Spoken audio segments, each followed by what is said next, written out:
अंत नको पाहू उकळून शिष्य रामरक्षा नुसतं रामरक्षा मोबाईलवर लावा. व्यंकटेश स्तोत्र, श्री यंत्र, कुबेर यंत्र, मग अशा छोट्या छोट्या सेवा आहेत. त्यांनी फक्त श्री सुक्त, एक माळ लक्ष्मी गायत्री, एक माळ विष्णू गायत्री. विष्णू गायत्री का? मला लक्ष्मी प्राप्त पाहिजे, लक्ष्मी मला पाहिजे. मग विष्णूची सेवा का? तर विष्णू खुश आहे तर लक्ष्मी खुश होती. लक्षात ठेवा, पुरुष लोक खुश असतील तर महिला खुश होतात. पण पुरुषाला मस्का मारला तर मग महिला सगळीच नाश्ता आणून देते, चहा आणून देते. असं हे शास्त्र पण आहे.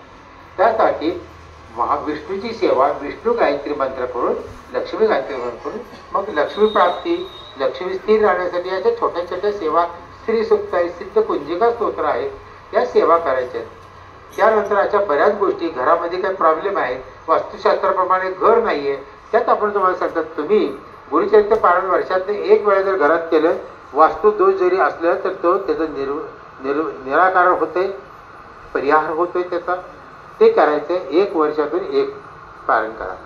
ज्यांना काय प्रश्न विचारायचा नाही त्यांनी 108 स्वामीचरित्र पारायण करायचे वर्षातून. मनोकामना त्यांची पूर्ण होणार आहे.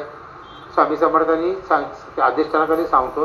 हे सर्व झाले. मग काय तुम्हाला जे सांगितलेल्या गोष्टी, तुमचे काही प्रश्न असतात, नाजूक प्रश्न असतात, सांगता येत नाहीत, विचार येत नाहीत, 4 जण बसलेले असतात, बोलता येत नाहीत, खूप नाजूक प्रश्न असतो. आता त्या त्याही म्हणले माझा असा नाजूक प्रश्न आहे, कोण नव्हतं, असे काही प्रश्न असतील तर त्यांनी बिंदास 108 वर्षातून पारायण करा. संकल्प महत्वाचा की स्वामी समर्थ महाराज माझा असाचा प्रश्न आहे, त्या प्रश्नाचं निराकरण होऊ द्या, परिहार होऊ द्या, माझा प्रश्न सुटू द्या, त्यासाठी मी ही सेवा करतो.